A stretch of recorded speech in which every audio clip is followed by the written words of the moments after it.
ये तो वैसे सफ़ेद अंगोछा, सफ़ेद धोती, इसका सब लोग सम्मान करते हैं कहीं ना कहीं, लेकिन यथाशक्ति कि फिर ये जो सामग्रियाँ हैं कहीं ना कहीं इनको मिला करके जब बहुत प्रॉपर तरीके से एक, आप अगर नहीं किसी नदी में जाके भी कर रहे, एक प्रॉपर बड़ी पुरात लेकर के, पुरात होती है देखिए ना, और उसमें बड़े सम्मान के साथ एक लोटा लेकर के उसमें चीज़ें मिश्रित करके मंत्रोच्चार के द्वारा फिर जब आप अलग अलग मुद्राओं के द्वारा जल देते हैं, वो है वैदिक तरीका। अब मैं सिंप्लीफाई करने की कोशिश कर रहा हूँ, मैं वो नहीं कि ज़्यादा मंत्रोच्चार में मंत्र पढ़ना शुरू कर दूँ यहाँ पे, आपको कुछ समझना है।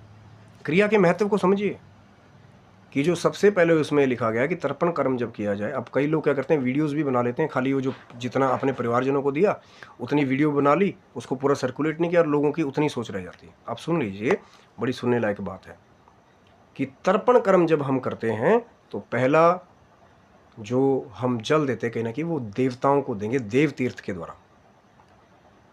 ब्रह्मा, विष्णु, महेश आदि जितने भी देवता हैं सबको दिया जाता है ताकि उनका आशीर्वाद भी मिले।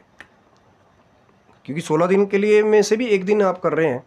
अब कई तो ऐसे भी अच्छे बहुत हैं कि पूरे 16 दिन ही वो पूरे अपने पितरों के साथ, अपने देवताओं का, देव ऋषियों का, मनुष्यों का, सबको जल देते हैं तरीके के साथ, मुद्राएं का थोड़ा सा ज्ञान लेकर के। वो नहीं बस बाउल रखा, हो गया, माफ़ी चाहूँगा पर कटु सत्य है, क्या करूँ।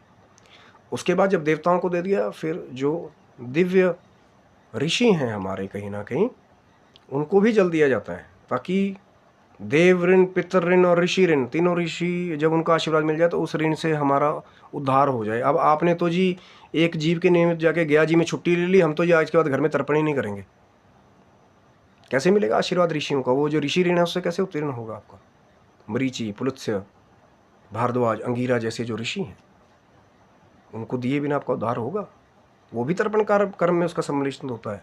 फिर दिव्य मनुष्य, और जो ब्रह्मा जी के मानस पुत्र है ना, सनक, सनकादि, सनंदन, सनत कुमार, उनको भी जल दिया जाता है क्योंकि वो सदा भगवत चर्चा में लगे रहते हैं। जो कोई उनके निमित्त जल दे तो उनका भी आशीर्वाद प्राप्त होता है। अभी और आगे सुनिए, ख़त्म नहीं हुआ कि उसके बाद फिर जो कहीं ना कहीं जो मृत्यु लोक के, जहाँ पे आपको मरने के बाद जाना पड़ता है, उनको भी आप जल देते हैं। जैसे यम के निमित्त, चित्रगुप्त के निमित्त, वो वाला डिपार्टमेंट है, उनको भी जल दिया जाता है पितरी तीर्थ के द्वारा, कुशा के द्वारा, क्योंकि मरने के बाद वहीं जाओगे। जब पहले दिया होगा, अब बोल के छुट्टी ले ली गया जी में, जी हमने तो एक बार पिंडदान कर दिया, हमें तो तर्पण करने की जरूरत नहीं है। वहाँ जाओगे ना जब अपनी यात्रा जब आपकी हो जाएगी,